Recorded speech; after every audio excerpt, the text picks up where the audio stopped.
Cool. So, good evening, guys. Thank you so much for joining me and the guys from the 2025 project group. It's really, really lovely to see you here. And some of you have been in the project years before, which is lovely to see you back again, which is fantastic.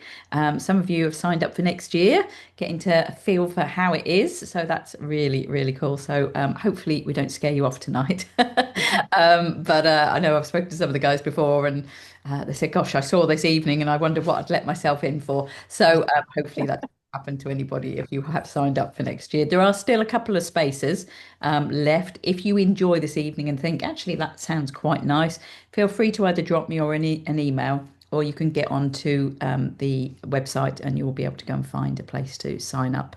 As I say, look, there's just a couple of spaces left for next year, and we start, I think it's the first week of January. I think it's the 5th of January is the first session. And then we go through month by month. But all the information is on the website if you'd like to go and have a look. So, as I said, welcome to the exhibition opening for the 2025 year-long project group. This year, as always, it has been a wonderful year for me, a year of creativity, exploration, inspiration for me from the participants and between each other.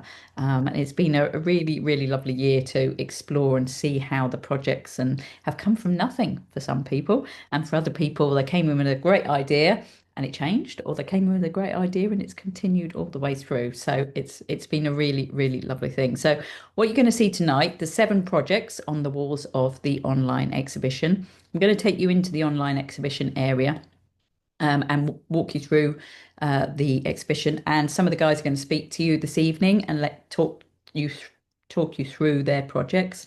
Some of the others have decided not to speak this evening, and I should be speaking for them, so that's all good as well.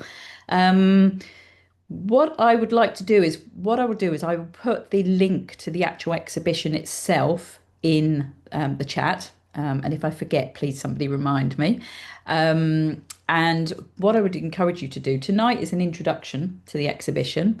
And then what you do is you get your own sort of link to the exhibition, and you can go and have a wander around in your own time after tonight.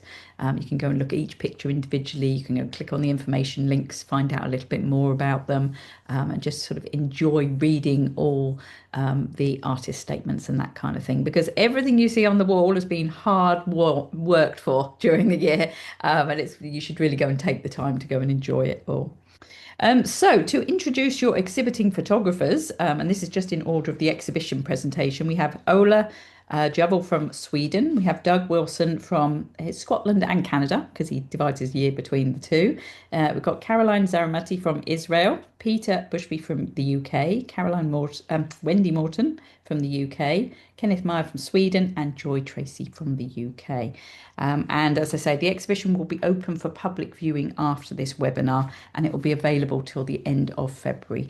Please share it far and wide. If you enjoy it this evening, it is completely public, it is completely open, so do share it with any camera groups you happen to be with, friends, family, any kind of social networks. It's really, really lovely to send it further and further. So if I could remind you, those of you when you're not speaking, could you make sure everybody has your cameras on mute?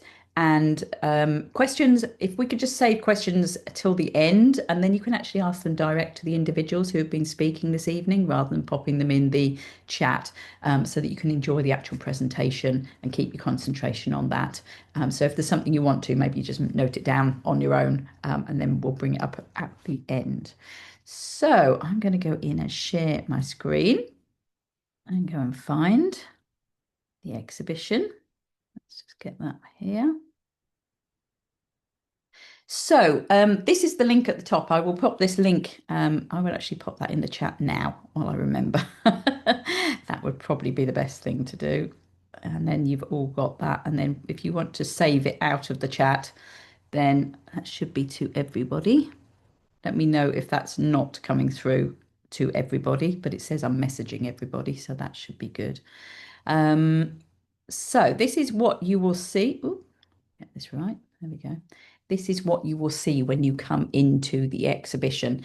And what you just need to do is click on the Enter Exhibition. If you've never been into one of these before, you can use your mouse to move yourself around, and you can also use your keyboard. You can also use these arrows on the left and right as well. It depends on how fast your computer is running as to how quickly it's going to whiz around on you. But generally, if you use the mouse button, if you use these clickers, I find you move a little bit slower. You do have the option, if you want to actually, I'm just going to move that over there. Let's just see this one here. You do actually have the option, if what you would like to do is just sit back and watch it on your computer screen, you actually have the option to start a tour. Now, if you click Start Tour, what it will do is it will just move you around the whole exhibition, image by image, statement by statement. It pauses for about 3 seconds on each of them, but you can always press pause if it stops on writing, for example, and you want to move a little bit faster or slower. So that's quite a nice thing if you just want to sit and watch it and see it move around. But if you are quite happy to move around and just view it like as if you were walking around an exhibition, that's also very easy to do. And that's what I'm going to do tonight. So as we just come in, just so you can see, this wall is a little bit of an introduction about the project and your photographers that are working here. But the first person, the first individual I would like to introduce you to is Ola. Now, I'm just going to try and maneuver myself around here so you can actually see the whole wall when we get started. This is the challenging bit for me, is to get it all lined up so you can see it all at once. If I do it first time, that would be quite miraculous. There we go. So, Ola's year has been a journey of beautiful images and discovery of learning about project creation. He's kindly offered me some of his own words for me to add to the explanation of what you're going to see on the exhibition wall. Like most participants, the year was about exploration of projects and finding about how he enjoyed working. Now, what I'll do is I'll read this out and then I'm going to just take you around the wall so you can have a look. But he says, the process of arriving at a project decision consisted of carrying out a number of smaller, stress-free mini projects. Now, that's something we really work on during the year, is starting to break down, look at big projects and mini projects. And I seem to recall he really, really enjoyed that because it kind of gave you a really nice sort of way into just exploring the concept of projects without thinking too worryingly how big it was. And it was one of these small projects that eventually culminated in the project Written in Water. The initial idea was to create a private book with these images, but then I steered it to focus entirely on images for the exhibition. So that's again something that we looked at during the year, was, different possibilities of endpoints for the year. Quite late in the project, he also then decided to add Written in Stone, an extra section to the exhibition, primarily to achieve more variation in the images. I'm going to see that in a minute. So Ola really enjoyed the experience of breaking down a larger project and then exploring possibilities with it in it further. And a bit like me most of the time, Ola says he doesn't approach photography with a deep underlying intention. And I'm very, very similar. He says very honestly that for me, the motivation is simple and perhaps a little selfish. I genuinely enjoy the process of creation and image making. My work, for instance, is not driven by a desire to advocate for nature conservation, nor is it solely about capturing and presenting the inherent beauty of the landscape. So he's really, really enjoyed making images that he loves this year and presenting what he actually wanted to present on the wall, without thinking too much deeper about it. And I absolutely love that way of working. Quite often when people ask me, I say, I love the images I make, and this is a lovely place to present them.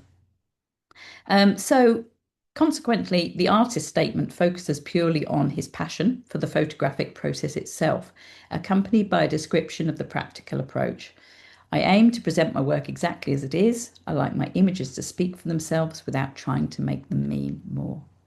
This focus is also reflected in my project title, which is intended as a playful linguistic concept rather than an indicator of a profound philosophical theme. The selection of images was made to fit the title and theme and is otherwise based purely on the images I personally appreciate and which I hope can be visually compiled in a compelling way for the exhibition. My initial hanging concept was designed around a structural progression. The opening image was chosen for its strong thematic match with the project title. So if I just bring you in here a little bit closer and we can just look at these as I talk you through them. So we very, very early on, it was really interesting actually to see this project come out because as Ola said, he did there's two elements to it, the written in water and written in stone. And what was fascinating for me was to see the way the two dovetailed because, for example, this is a beautiful image that matches so beautifully with the title on the left, with the reflection of the top and the bottom, the stone and the sky above into the water. And I thought this was just, it was a really lovely way of presenting the title and this first image. And then on the other wall here, we have the artist statement. And interestingly, a black and white here, this diptych here of two images here. It's really fascinating. When you go around these images from all of the photographers, it's absolutely lovely to just look at them and also, just contemplate what you're actually looking at. Because one thing that's lovely about Ola's images is that sometimes you have no idea what the scale is and how big certain elements are that you're actually looking at. And I just find these two together, they're just an absolute beautiful way of bringing this concept together here. And as we say, we've got a small artist statement just below. He's also got his website there. So if you would like to go and have a look for more information, you can go and do that as well. And same for most of these guys. If any of them have got websites on their linked to their work, what you'll do is when you go and actually press on an image, for example, what you will do is you will get given the opportunity to press on this I button. And when you press on the I button, if there is a little bit of a description about the image or is there is a description about the process that they've been using, that's where you'll find it. If anybody's got Instagrams or websites, you'll actually have a direct link that you can press on these as well. So you can go in and you don't need to write the website down. You can just go and click on any of these links there. So after the initial opening of the exhibition here, then what he wanted to do was work on the color progression. So then what we did was we worked on the black and white images there. So I'm just going to try and line this up a little bit better. There we go. And so grouping images that are near monochromatic, followed by those featuring a darker and a blacker background, and then concluding with the blue dominant images. And the bookends, which were the diptych and the one on the end that we see here on the right hand side, wanted to begin and end the sequence with images that successfully integrate both water and rock elements. So the artist's statement was, I love the process of creating images. It's a journey that starts with the inspiring and joyful time I spend in the landscape, figuring out what to photograph, and it ends with the creative time in my studio, finalizing those images. I love it even more when I create a successful one. Don't we all? Craft and method are important aspects of my process, but it's equally important to allow chance to influence what I encounter and how the landscape presents itself to me. And he's got a lovely quote here from Mangus Renaflot. I am a treasure hunter, but I don't know where the treasure is or what it looks like. I will find it and capture it for eternity. And I think you'll see these images here on the wall are a really good reflection of that. Ola's shared a beautiful set of images, colour, detail, beauty, crafted with love and attention and presented here in this group with thought and consideration. What you don't see on the walls are all the other stunning images that we got to see during the year that he shared with us. A year that captured so much amazing detail of both water and rocks, and quite often the merging of the two. So you really weren't quite sure where one started and the next one finished. So just to finish, I'm just going to run you into, just allow you to see each picture beyond those first couple that we saw.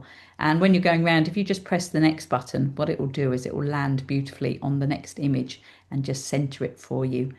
So you can enjoy each image in beautiful color or black and white, but filling the screen and enjoying that.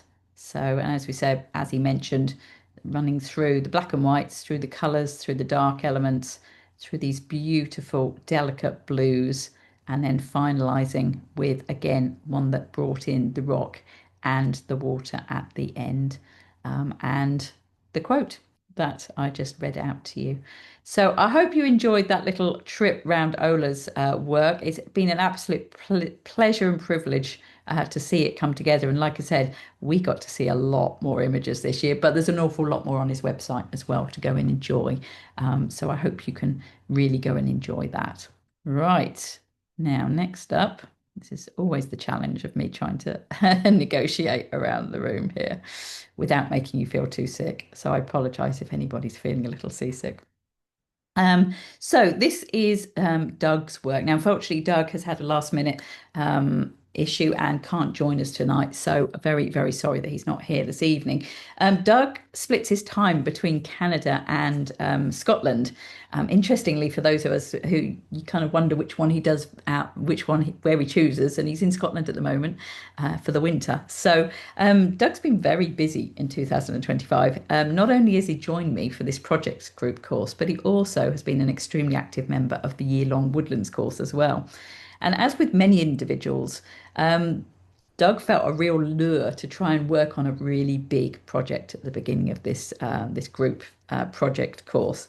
And whilst it had sort of initially gave a lot of excitement, a lot of energy, he then sort of reality sort of kicked in as to how he was going to actually break it down and make it work and figure out how to photograph this massive landscape that he wanted to do. So we've seen the movement of Doug's project during the year. He's moved between different things. He's explored different possibilities. Um, and what eventually it was a sort of very personal journey developed in the later start part of the year. And he sort of started questioning why he always used to make photos of people walking away, right from a long, long time ago, right from many, many years ago. So Doug's year has been as much about making photos as it has about a personal journey, I think. What you see is a black and white set on the wall. He chose to work in black and white. You will see that the skies, the landscape he's working with, really, really works brilliantly with accentuating the sky and the water with the black and white. And so, although what you don't see on the wall is the actual initial project idea that he had, I do believe that all of this kind of sits under the umbrella of what he had in mind right at the beginning of the year, which was really lovely. So, as Doug's not here, what I will do is I will just take you to the artist statement and I'll just read that for you before I just move through each picture. So, the whole presentation is called Alone Under Nature. There's something about mountains that moves the soul. They arouse a powerful sense of spiritual awareness and a notion of our own transient and fragile mortality and our insignificant place in the universe. So that's a quote. For as long as I've owned a camera, I've been making two kinds of images: a small, solitary person walking away into a vast landscape, and scenes where the subject occupies only a tiny, almost inconsequential part of an awe inspiring world. More often than not, the people are my wife or children, and they've often asked, "What are all these about? Why are we so small? Why don't you show our faces?" For years, I didn't have the answer. Looking back, I think I've always been drawn to the same idea: the quiet determination of human beings to endure, to exist, to move forward in the face of something vast and uncontrollable. Whether it's a lone figure striding into the future under immense sky, a snowmobiler setting off across a frozen lake with only a line of pine boughs to guide them, or a solitary cabin holding ground against. Um, you just, whoever's just come in, can you just mute yourself? Sorry.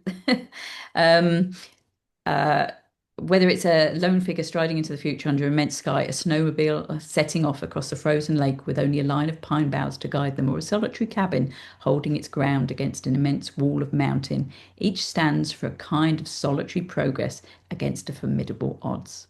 As a boy growing up in rural Canada, I gradually related to stories of solitude and survival. Mountaineers, polar explorers, fur traders, coureurs de bois, the tales of endurance and quiet courage have never left me. They shape the images I love, small figures or fragile structures, facing the raw, indifferent beauty of nature with resolve and dignity. So perhaps I can finally answer my family's questions. These pictures are about setting out alone, walking into an awesome, solitary, terrifying, magnificent world. They're about stoicism, self-reliance, and determination, about the small but heroic act of moving forward. Through endurance, we conquer. Ernest Shackleton. It's a absolutely beautiful artist statement. And I'm really, really delighted that Doug's ended up where he did this year with this project. It was quite a long time coming, and some people's projects blossom in the first month, and some people's blossom towards the end of the summer. And it's quite a normal thing. But what you'll notice is these absolutely massive, beautiful skies and these very, very small people within the landscape. And I think it's just beautiful how he's managed to um, pull it apart, understand what it's all about after all this time. This is his daughter walking along the beach here, and I think that also makes it even more special when you have people in the images that you love. It's very, very special because looking at these, I'm sure there's very, very strong memories attached to each of the images. So this wall here is all about, these images here with the people, small people walking away into the landscapes. And then Doug was also kind of doing this parallel project at the same time within the bigger project. And this was sort of semi-related because massive landscapes, but what he wanted to do was just show a very small, insignificant element that was still so important in each of these images. When you look at them, your eye is really easily drawn to see the thing. This is actually a slightly cropped version of the original. This is a massive landscape, and you can see how big these rocks are by this tiny, tiny little boat before. And I really, really like how Doug's played with the black and white and the cropping to bring the detail and to really bring the accentuation to these elements here in all these images. So again, it's really lovely how they've set on the two walls here to be able to do these. And when we put the project together, everybody gets a choice of the walls. I work with them as well, and I've worked to curate these works with everybody, and we work as a team, me and the photographer artist, to get what you see on the walls, which is why you're going to see every single wall is completely different depending on the individual that's working on it. So thank you very much for being part of the year, Doug. Sorry you can't make it this evening, but absolutely lovely set of images. Right, now on the facing wall, I'm just going to move a minute, Caroline, just so I can get a better line up on your pictures so we can enjoy them all to start with. So Caroline has taken our group on a wonderful exploration of a dune in her neighbourhood this year. It's been amazing to see her experiment and explore ways in which to express what she wanted to say. One thing that's been a privilege to witness is the development of the awareness and how she's kind of explored making images that respond and say what she wants to say rather than just making photos of something. That's been absolutely fascinating.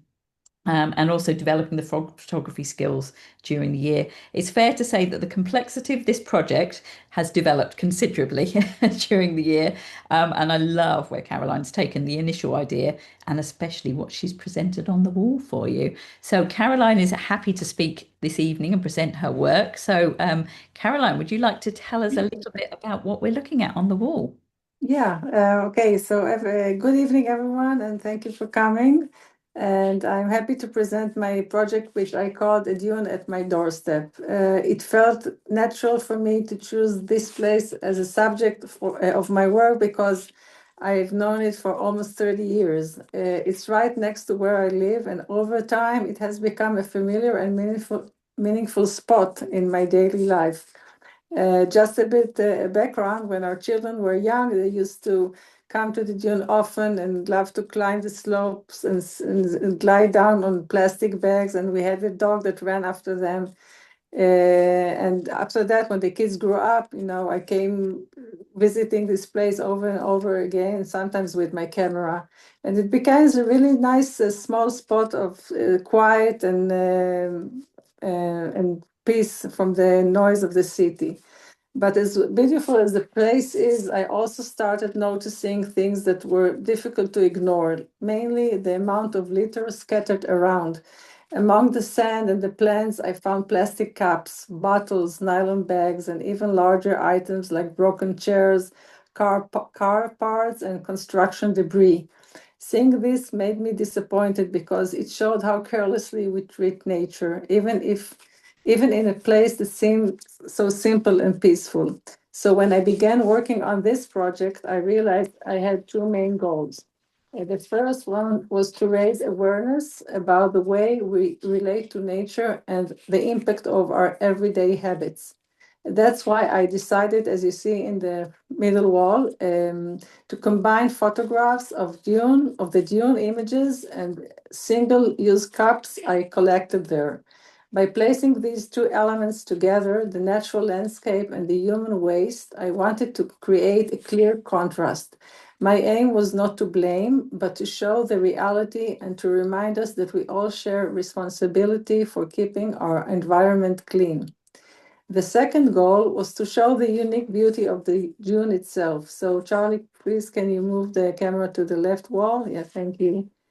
So here you can see I focused on the sand, on the shapes and patterns that are constantly changing, created by the wind and enhanced by the light and shadow.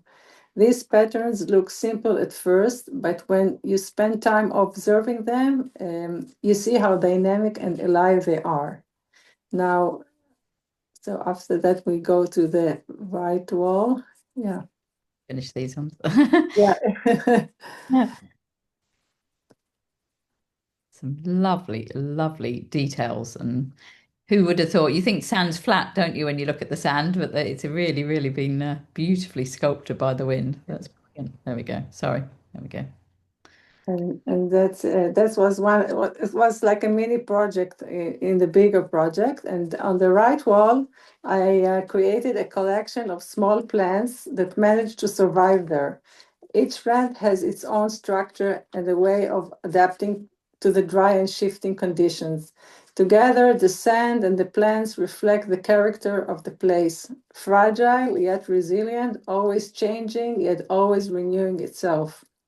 Working on this project helped me to reconnect with a place that I thought I already knew well. By photographing it repeatedly in different seasons and different lighting conditions, I began noticing details that I have never paid attention to before. This process made me appreciate how delicate the dune is and how easily it can be damaged if we don't take care of it. For me, the dune is both personal and symbolic. It's part of my everyday surroundings, but it also represents many other natural places that we tend to overlook or take for granted. A photograph cannot solve environmental problems, but it can encourage people to pause, reflect, and maybe think differently about their own connection to nature. If someone walks through this exhibition and becomes a little more aware or more respectful toward the environment, then I feel that the project has achieved its purpose. Thank you. Wonderful. Thank you so much, Caroline. It's been an absolute joy. And like what we see on the wall is three mini projects, don't we, Caroline? But you've got Yeah. many more mini projects than this within the under the umbrella of your sort of the June at your doorstep, haven't you? Because you've explored it in so many different ways during the year. Yeah, I did. It's a big subject. It is. Yeah. It's really, really lovely. I'm absolutely fascinated. I didn't go into these yet, but for example, this is actually a photo taken a long, long time ago, isn't it? Yeah, yeah, it's almost more than 20 years. With you can see my three children and the dog that slided down the slopes Yeah. for fun, you know. Yeah. Yeah. I think it was an absolutely lovely idea. So at the start of the project, Caroline's image, I won't say they were simple, but they were quite sort of a direct interpretation.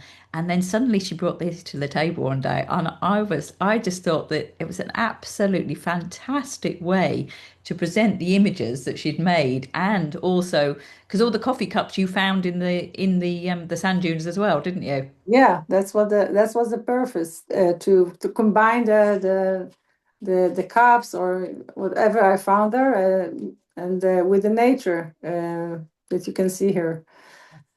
It's really, really lovely and had lovely pictures of birds and things early on as well. And I've absolutely learned so much about, the things that you can find in the sand dunes, but it's such a wide variation of the images you made. I absolutely love this set. I think it's just absolutely brilliant and so unique and a brilliant way to place it on the wall. And inspired by a previous project grouper of the other year, the idea of placing these at slightly different sizes and at slightly different angles was meant to make it look as though the images have sort of very neatly been discarded onto the wall, wasn't it, Caroline? There was a lot of Yeah. thought and thought that went into making these not look perfect. Yeah, like you find them in nature, thrown all over the place. So No, it's yeah, absolutely. It's been lovely to have you in the group this year, thank you Caroline, very and much. it's really, really lovely to see the end result. And then again, it's what we saw with Doug's and Ola's as well. Caroline, the three walls worked really well for Caroline because then she was able to put the three different sets of images on the walls next to each other. So they're part of one bigger project, but as you can see, they've been separated off onto the wall so you can enjoy each one as an individual element. So brilliant. Thank you so much, Caroline. Thank you very much, Charlie.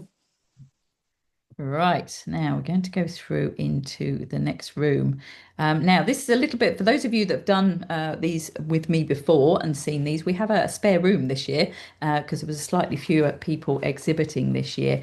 And so, what I thought it'd be quite nice to do was to put a little explanation from each of the participants. And you can come and view this in your own time. I'm not going to dwell on too much, but basically, no one journey is the same. And what I want to do just for the next couple of walls is to show that basically the project runs for each individual in a very, very individual way. And there's no right and there's no wrong way that anyone should ever follow a project. And so, what I suggested to the guys in the group was that they provided me with an extra two images, and those images could be from any time during the year or related to how their projects had worked through. So some people's images were related to the project and not made this year. That's not something that they had to do. They didn't have to only use images from this year or anything like that. But each individual was just given a little explanation of how. Maybe a little bit of extra information about their year, a couple of individual images that won't have appeared on their walls, which gives them an extra couple of more images, and just a little of an explanation. So you've got four people in there. And then here on the other wall here, we've got another three of the guys. Again, they all start with their information on the left-hand side, and then you run into the pictures. So what I would suggest is when you come back in on your own, do take the time to go and read these because I think they're really, really lovely and they just make the experience a little bit wider for walking around the environment and walking around the project, and you'll just get a feel because, as I say, you're seeing just the tiniest little layer of icing on the top of each project, and there's so much that I've been privileged to be part of during the year, and also the other guys in the group who are speaking tonight all have enjoyed each other's experiences through the year and supported each other. So hopefully you can go and enjoy those. Now I'm just going to turn around here. Just go up a tiny bit. There we go. See if I can get all these pictures. Again, if I do well, I will. I can't quite get back far enough. So I'm going to start there. Now, these are Peter Bushby's. Now, I'm just going to give you a very quick introduction here, and then Peter's going to speak. So, of the group members this year, Peter is the individual who came into the year with quite a strong idea of what he wanted to work with. And as you're going to see and hear from Peter, it's a very personal project that I feel very, very privileged to have been able to see unfold during the year. His project concept and idea and narrative has remained strong and very similar through the year. However, his photography and interpretation of his journey has morphed and developed with complexity. It's been an absolute fascinating and a joy to see how the images from the beginning of the year have sort of morphed through the year and developed into the journey that's become more complex. They've moved from literal interpretations through to complex creations of images that are layered with narrative and emotion. And the set Peter has created for the wall displays super cohesiveness and I believe portrays his very personal story and journey in a very unique way. So, Peter, are you there? Yes, Charlie, and thank you. Could you bring up the artist's statement first? Because I will start there. This is an autobiographical project. 20 years ago, I was in rehab, and the fact that I've got through it and had a lot of very good things happen to me was a message of hope. to other addicts. And that's roughly what these pictures show. It's a subset of what will become a book that I hope to publish. And just reading through this, I broke free of addiction's clutches and discovered a future I hardly dared dream of. My intent is to give hope to still suffering addicts and those who care about them by sharing my story. Addiction lured me into a macabre dance.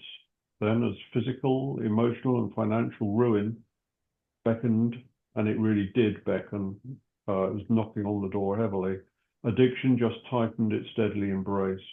Broken, beaten, facing death or living death, I luckily got into rehab. But even there, complacency and relapse were ever-present risks during what was a painful isolation and withdrawal. A narrow, slippery ascent led to recovery via determination, surrender, collective strength, and spiritual awakening, all themes which you'll see in some of the images. And now I reach down a helping hand to still suffering addicts with the message that they suffer from a treatable disease, not willful self-destruction, and that they can recover. So hopefully that explains what I was trying to bring. And if we just go through the images and pause a little bit on each one, Charlie. So this one, I became trapped in obsessive, compulsive, self-centered routines. Endless loops led only to physical, mental, and spiritual anguish. The things going on in your mind that you know don't make sense, you know they're not leading to a good place, but you just can't stop them. Something's taking over your mind, and that is addiction. Thanks, let's go on. On to the next image, please. Yeah, no, and denial is one of the key things, key characteristics of any addict. This is a photograph of aphids on a rose. And the denial is that I knew that these things were invading me, that were going to harm me. But I was completely indifferent to the portents of doom. You know, I was given these warnings, but I just could not, or chose not to process them. Let's carry on.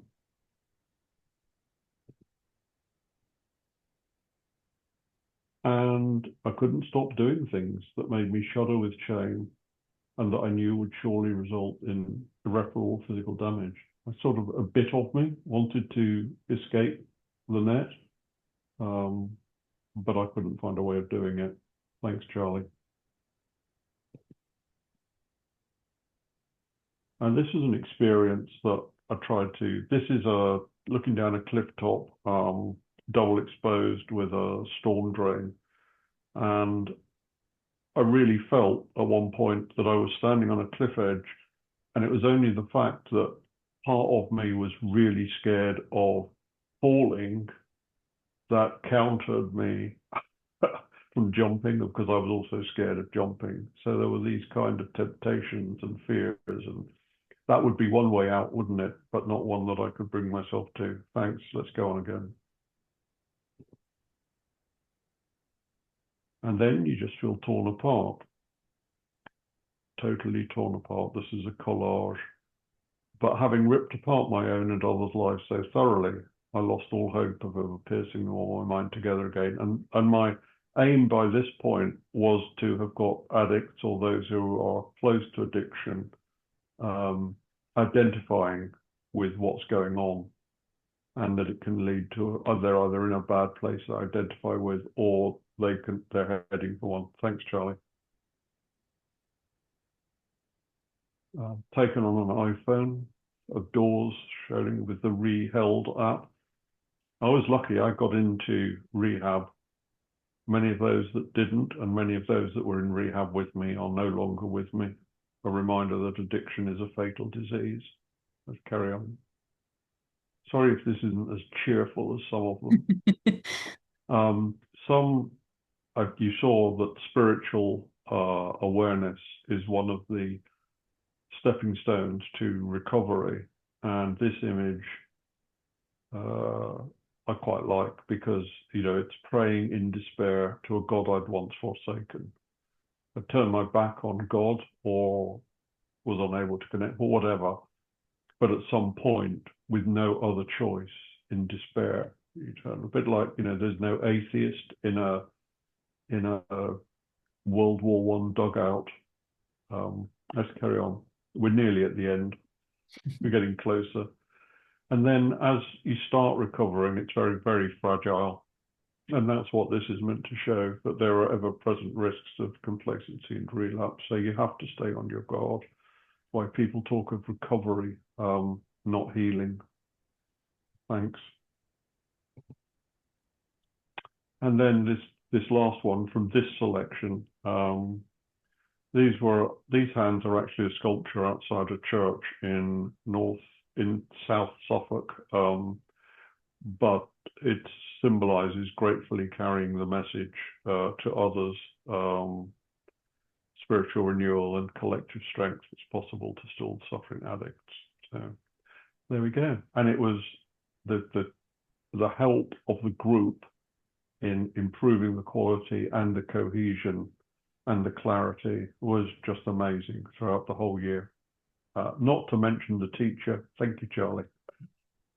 It's been a privilege to be part of this journey. And just, I mean, you mentioned very, very briefly that this was an iPhone photo. If you'd seen where this came from, originally Peter brought it in and said, you know, I've made this, you know, and I like the concept, but if you saw where it had come from to where it's ended up, it is just fantastic. And just the way that it's slotted in with all these other pictures, I think it's just beautiful, the way that you've merged all the different sort of multiple exposures. I absolutely love that collage one.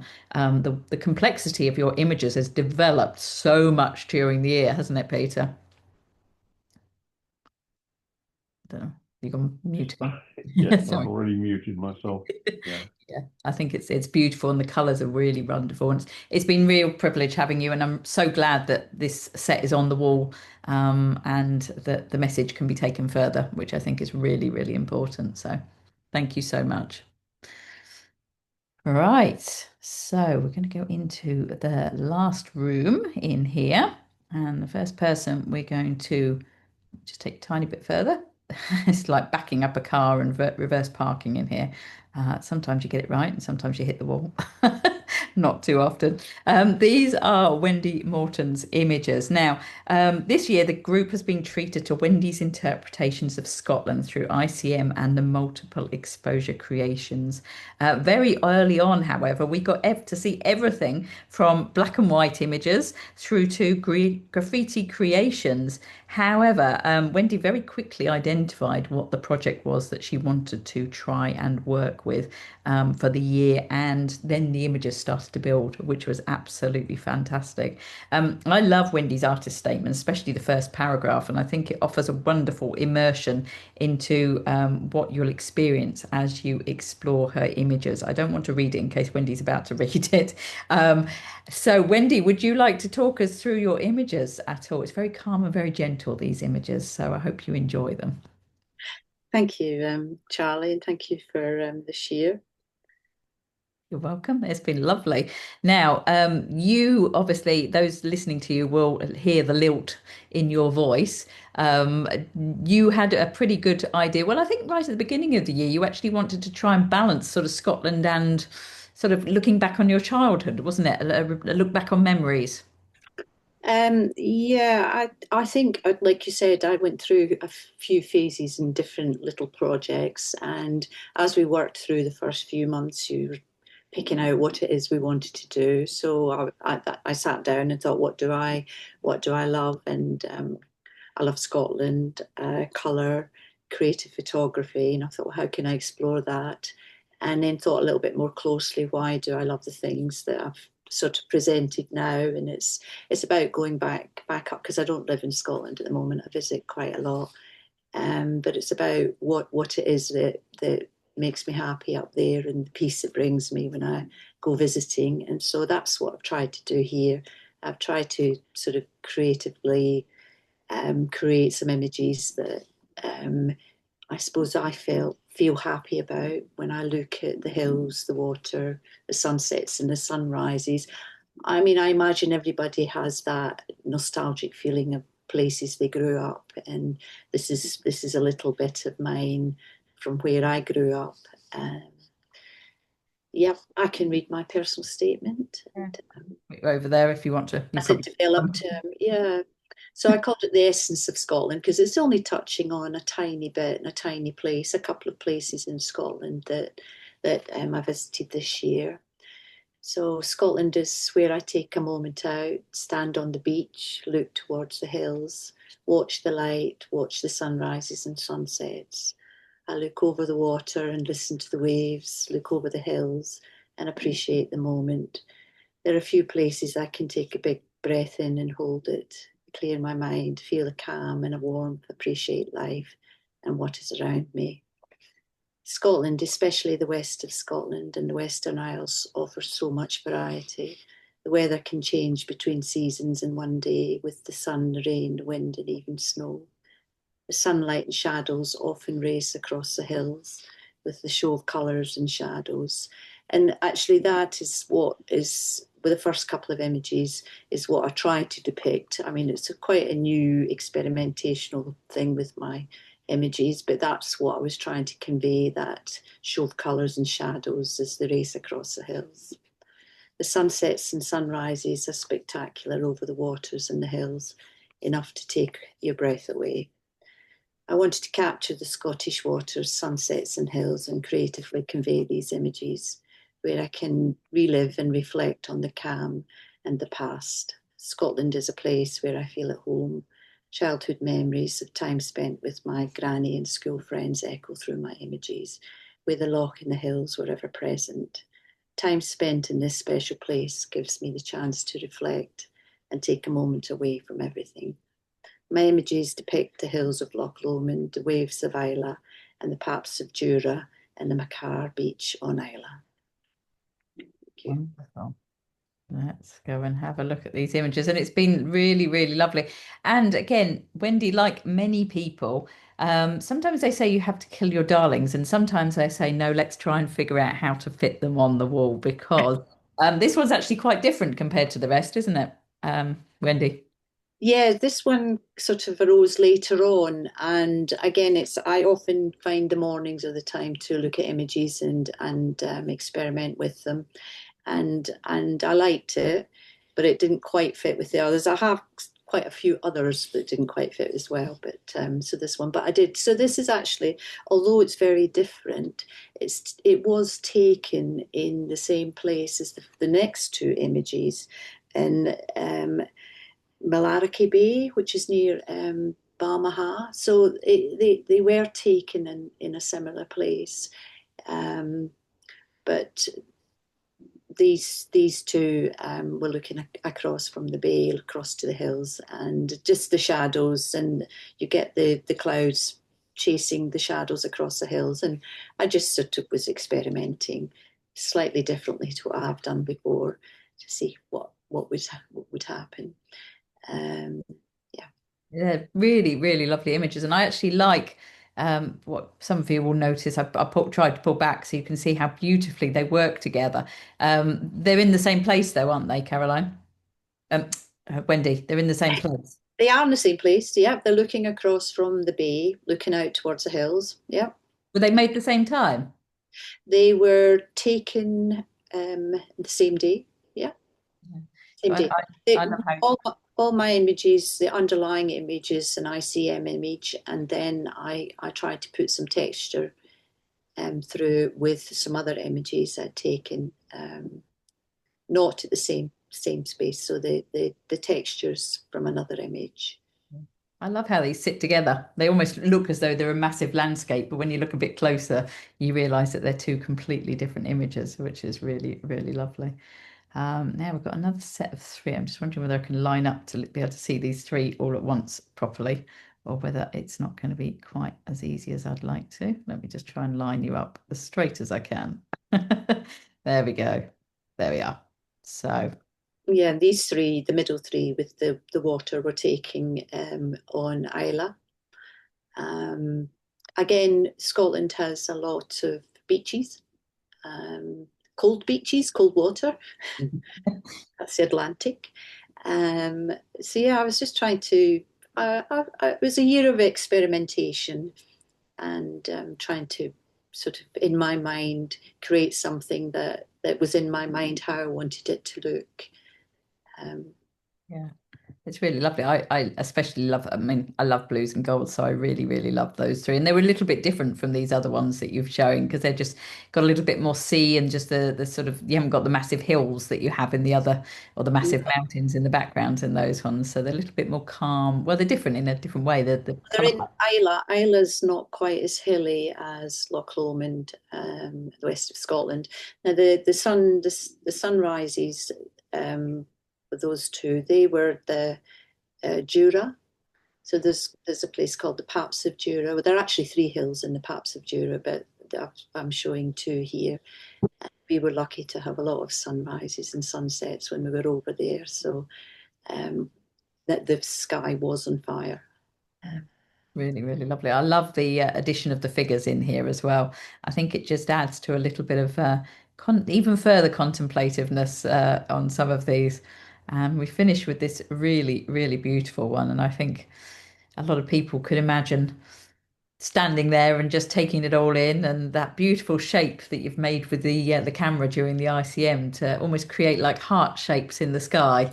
The colours are beautiful. Really, you can imagine you're stood there just with the person there and enjoying the sunset. And where was this one made? Makea Beach. That was the Macker Beach on Isla. Yeah, and that's out looking out over the Atlantic, and that's Hannah, my daughter.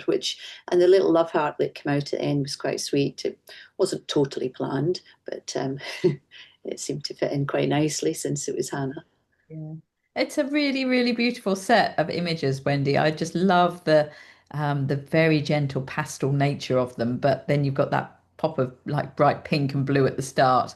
And you really sort of played with where you wanted to put them in sets and sort of different angles as well, didn't you, on the wall to add a little bit more interest than just running them round. You wanted to sort of set them in little groups of the locations and try and make sort of mini stories within the bigger story. Yeah, and a little poem I made after the first image. Um, it again is reflecting a little bit nostalgically. As I say, I lost my dad this year, and he went to all these places with us as we grew up. So it made me contemplate the time I had with him. So look to the hills, appreciate the moment, listen to the waves, cherish your time, immerse in the sunrise and reflect the changes, enjoy the sunset and remember the past. So it was a little bit of a memory and thought towards him, having spent a lot of time at these places. Yeah. It's beautiful. Thank you so much for being a lovely part of the group and having a lovely, lovely exhibition on the wall. And again, a lovely set of images for people to wander around and contemplate. And again, if you want the locations or anything like that, when you click on any of the images, there's the information on where they are. If it's not in the title, you'll be able to see a little bit more information. So thank you so much for those, Wendy. Thank you. Right, next up we have, just again, next up we have Kenneth Meyer from Sweden. Now, Kenneth's photo series is called Dream Reality, and it's a subset of images from his long-term project Change within living memory. And with this series, he aims to shed light on the debate surrounding Swedish forest policy. So, forest lovers want forests to manage themselves and to be characterized by endless variation. The reality, however, is that large areas of forests are clear cut, and we want to use the increasing amounts of forest resources, not least to replace fossil based materials. This leads us to major conflicts and many harsh words in the public debate. With this series, he wants to highlight this conflict. He hopes to convey and ideally evoke a great deal of emotion. To create the images, he's used many different photographic techniques. His larger project aims to show the changes that have occurred in our nature and environment during his lifetime in more than 70 years. You can access his larger body of work via the link to his website in the information section of each of the images, and there is an awful lot more than what you just see here. As a fellow woodland photographer and having experienced the effect man can have on woodlands and trees, this project is fascinating for me. I love the way that Kenneth approached it and the way he's presented his dream reality concept. I think is an absolutely fantastic way to tell the story and develop awareness, but almost in a non-awareness way. You look at the images, and it's great to keep coming back to the artist statement at the beginning. If you just want a reminder of what the message is coming through. As with so many of these projects here, what you see on the walls is just the surface of a bigger body of work. So please do go and have a look at Kenneth's website with all the work. So what he's done here, we've got the great artist statement here, and as I say, we've got the link again. If you click on any of the images, you'll go straight to the website. So here we have Dream, which is the old forest. I feel my best when I am old, more or less untouched forests. Reality is the lost forests, where I see clear-cut areas. It hurts my heart. It looks ugly and unwelcoming. And I ask myself, is this good? Is it necessary? And how can we avoid clear cutting? So it's it's a really, really beautiful story that Kenneth has described. And so what you'll see is the first wall. This is the dream. This is what we all imagine, and it's really interesting actually because Kenneth's had some really interesting projects during the year as well. We've got to see so many beautiful images, and not just the trees. He's actually come up with lots of different projects during the year exploring things. What's fascinating is that we have this idea of what the woodland should look like as well, and sometimes what we see with our own eyes and what actually we're sort of even imagining we're seeing is not the same. And even this old woodland that's fallen down, there's so much regeneration going on in the ground on the forest floor. The colours are fantastic amongst the dead, felled. Well, most of these, I think, they're probably just dead, fallen tree trunks. But you've got the beautiful silvery barks and then the lovely reds and greens throughout.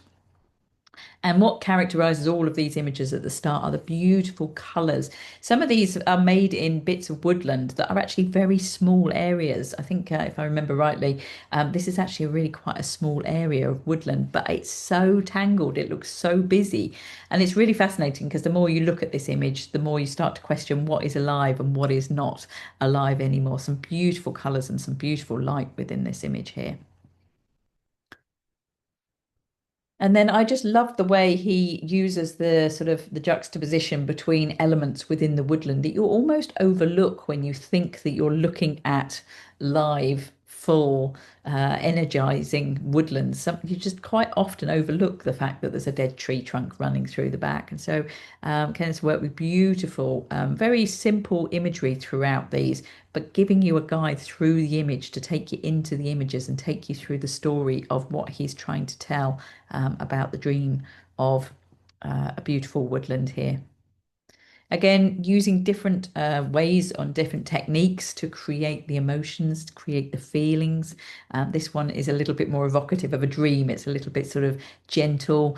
The feeling of it being slightly blurred takes you in there. Again, beautiful light that's coming into the middle of these images here.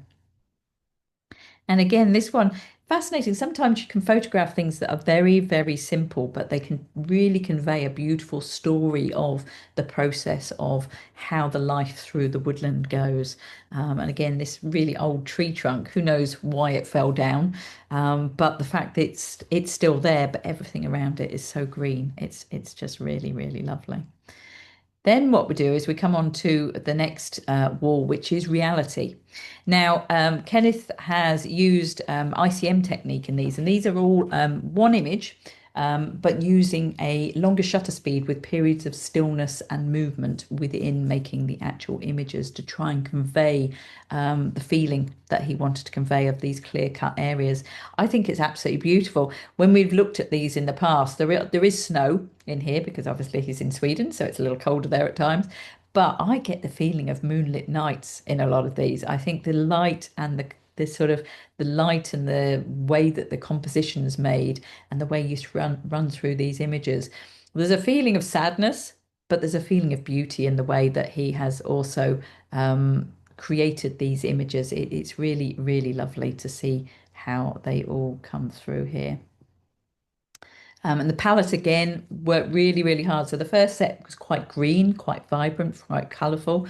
And this set, again, using the same process, using the same technique within the camera, but then also working on really making the cohesive set by using the same colours and the same way of post-processing and the same way of working to give the feeling of overall working together of a set. And as I said before, there is a bigger set to this. This is just a very, very small collection of the bigger set, and also there's more of the story as well on the website, so you can go and check that out. I think they're absolutely beautiful. I love the colors, I love the light, and I also love the story that's being conveyed in all of these images. So what I would just do is just pull you back so you can appreciate the two sets again, and how again picking two walls to work on allowed Kenneth to tell the story that ran through the beginning of the hope and the dream into the reality on the way through. So it's a really enjoyable way to see the project process through around the wall. And unless I've missed anything out that Kenneth wants to say, I think that's all good there. Brilliant. Well, thank you very much for being part of the group, Kenneth. It's been absolutely lovely to see the images from your country and a fellow woodland lover, fellow woodland photographer. So that's been really, really nice.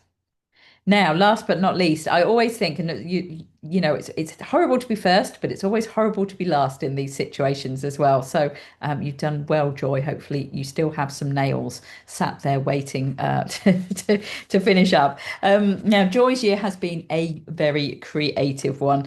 I certainly feel like she's enjoyed the opportunity to explore all kinds of possibilities within her photography and creativity in general. I'm delighted that she's chosen to share what she has on the walls.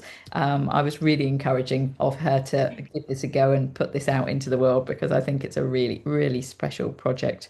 And and yesterday I actually got to see the actual notebook that came from this massive picture on the right hand side. And I was fascinated how tiny it was. It's just absolutely amazing. So now you find Joy not only out and about with her camera, but with her notebook as well. And Joy's just been loved exploring various locations that she's going to take you through here, and inspired by the landscape. And it's approached it in a representational way that's very, very unique. So I look forward to hearing a little bit more about it, Joy. Thank you, Charlie, and thank you everyone for joining and sticking with it to the end. I've called my exhibition Visualize Memories. I enjoy photographing lots of different subjects, and it dawned on me at the beginning of the year that I had no idea what my year-long project was going to be at all. And so my initial hesitation was soon allayed by Charlie, actually, and the discussions in the group that we had every month. And even the prospect of putting on this exhibition, it kind of seemed like a possibility in the distance. But it wasn't until about halfway through the year, I think, that I started to experimenting more with different styles. We looked at cohesiveness and connection of our photographs, and like potential meaning of what we were trying to convey. And I began to sort of think and work out what creativity inspires me. And at the back of my mind, there was an idea that kept niggling about somehow using photography and other creative media to do something different, more personal nature. And my inspiration, I think, comes from the Impressionists, artists, giving a little bit of space for interpretation, and also from David Hockney, whose work I admire hugely. So I had been making sort of small sketches when I've been out and about on our holidays or walks, days out, things like that, more over the last couple of years, really.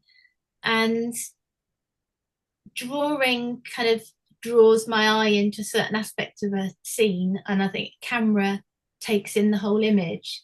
So I got to the point where I was putting them together, taking a photograph of my drawings. As Charlie said, some of them are very tiny drawings in just a little handmade notebook that I put together that's easy to carry around and draw outside. So I was putting them together with intentional camera movement, long exposure images that I quite enjoy making at different locations, and then blending the layers together to sort of produce a multifaceted creation of my own personal memories, I suppose. A more intense kind of depiction of my memories, evocative of my experience at that moment on that day, like a collage, I suppose, of the imprint that place has made on me. So I started finding my creative voice, which is quite exciting and fun. As Charlie also mentioned, I have had a lot of fun, and I'm very grateful to be part of this project group, because it's been a really creative process.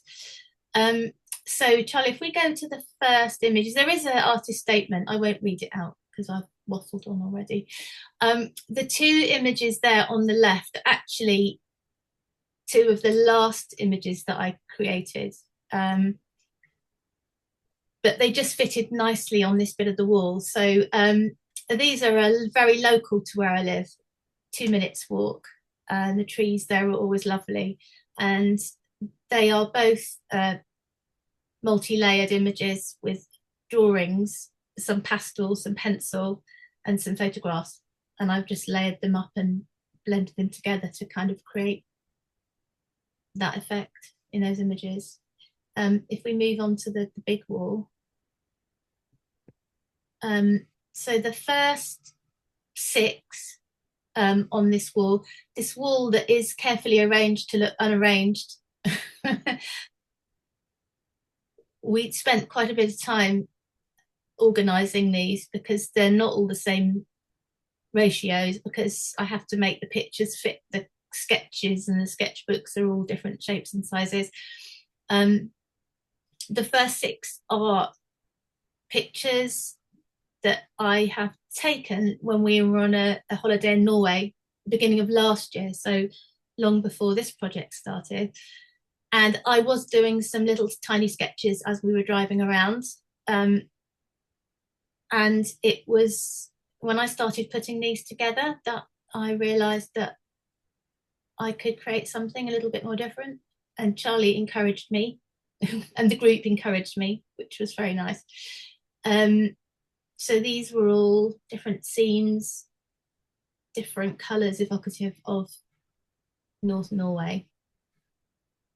Yeah, I found it absolutely fantastic and fascinating to see. And also yesterday, seeing you actually drawing for the first time as well, I realised how, I dare not say simplistic, but the process you go through, you're not trying to replicate it in absolute perfection. What you're doing is looking at the lines and the shapes, and I think that really works in what you've done. Especially, this one, I absolutely love the little houses and things. It works so well. I think they're just really, really lovely how you brought the drawings and the photos together. I think it's absolutely fantastic. In some of those little sketches in Norway, well, while we were driving around, so I just would get the sketchbook out and quickly sketch what I'd seen as it went past. Yeah. And then the next 6 there you go. are coastal, I think we can say. We had a trip early this year to Northern Ireland, and I had purposefully gone there with the thought, having done a workshop about David Hockney and lines in the landscape. So I had gone there thinking I'm going to look out for lines, and came back with some little sketches and some sort of photographs. And having done the Norway pictures, I then realised that I'd got these images and sketches that I could put together. A couple of the other ones are not of Northern Ireland, but yeah, these ones were a result of that little concentrated effort of looking for lines. Love this one. Absolutely. Really about the lines, this one, isn't it? Yes. But I love how the lines match up with the colors and things. So it was, yeah, really, really lovely. Really cool. It's just another, it's another really interesting way of looking at multiple exposure and blending that with the ICM and blending it with your love of your art as well. I think it's just fascinating. I especially love this one. It looks as though you've kind of taken a photo on the iPad and sort of scribbled on top of it. And it's Yeah. so neat. Th- Lovely. This was an iPad drawing, That but was then that. Okay. it was then blended with the photograph. Not I wasn't drawing on the photograph. I Yeah. blended them together afterwards. Yeah. Lovely. When I thought this could be a thing, but that, you know, who Yeah. knew? Then so we'll go to my my finale,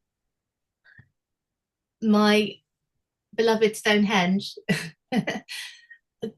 We do visit Stonehenge quite often, and I've taken many, many, many photos of it from outside, from inside, where we've been privileged enough to go around the inside of the stones.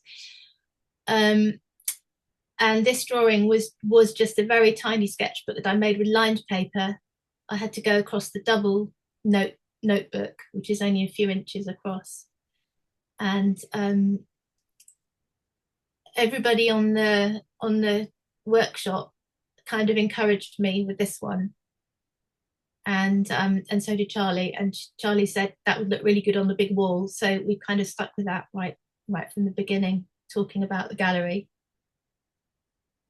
And I'm very pleased with how it's worked. Yeah. I think it's fantastic. Now, honestly, I mean, Joy showed you, I mean, literally, her notebook is this big. And that as it's arrived, I was absolutely delighted to see the original Joy yesterday. I have to say, it was really, really cool that you just happened to have it in your bag.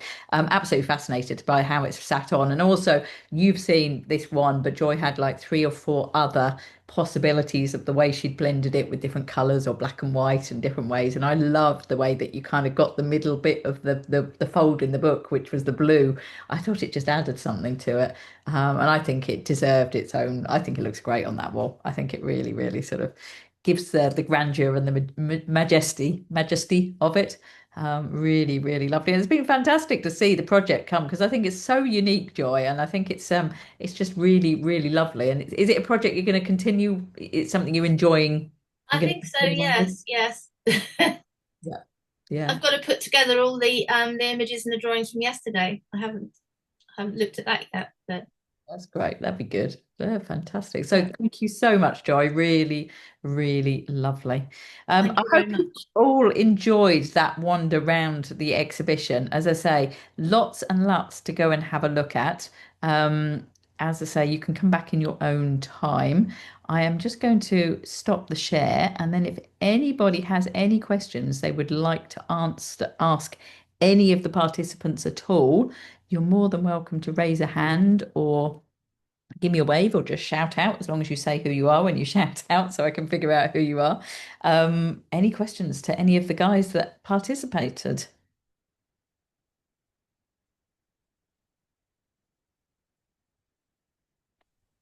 No. Shirley, this is Scotty. Hi, Scotty.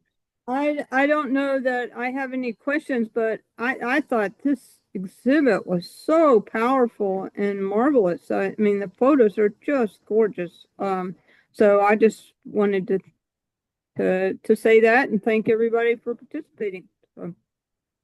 Thanks, Scotty. And Scotty was in one of the original groups, of the original project groups from 2023, I think, wasn't it, Scotty? Yes, Yeah. and we're still together. Yeah, you're still together all this time later, which is really, really lovely. So, yeah, a really diverse group this year. Really, really lovely. And some people say, "Oh, have I got to do ICM to join in with these groups?" And that's not the case at all. You can do whatever you want. And as you heard from a number of the guys, some of them had a good idea of what they wanted, and some of them had no idea till about August, maybe even September, what they were going to put on the wardrobe there. But with a little bit of encouragement from myself and the rest of the team members and the rest of the group, everybody was, yeah, really got there in the end. I promised them they would, and they all did. So it's been an absolute lovely year, which will be coming to an end very soon. But it's been lovely to share it with you. So, did everybody see the link? Okay. Christine, did you have a question? Hi.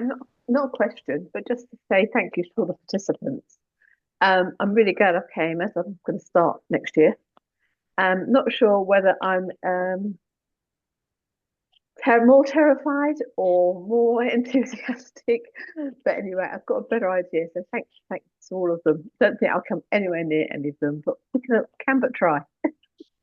Right, Christine, you'd be surprised at how many of them said that at the beginning of the year. So a lot of them said, "Oh, I'm not sure I'll be good enough to put on the wall," and that happens every year.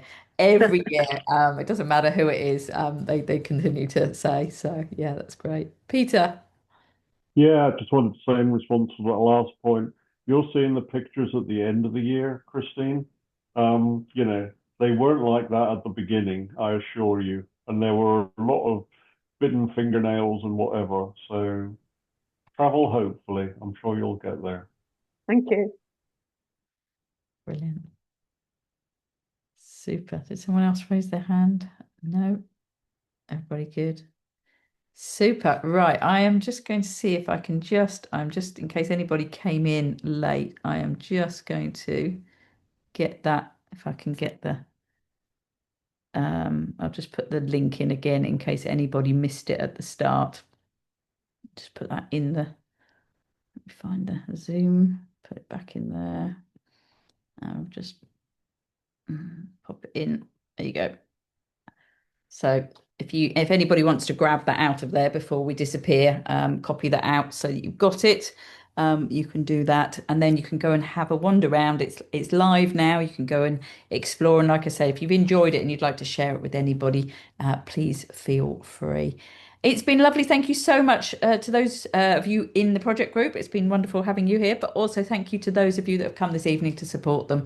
It's a really special evening for everybody. Culmination of the year. As Peter said, you just see a tiny little bit at the end. There's a lot of blood, sweat, and tears gone into the rest of it, but hopefully you'll all enjoy it. And as I say, go and look at the artist statements as well as the photos when you go round, because a lot of work went into those as well, I promise you. Have a lovely evening, everybody. Have a good Christmas if you celebrate Christmas, and yeah, running into the new year as well. And I'll see some of you in the project group next year. Okay, thanks a lot, guys. Thank you very much for joining us. Bye. Thank you.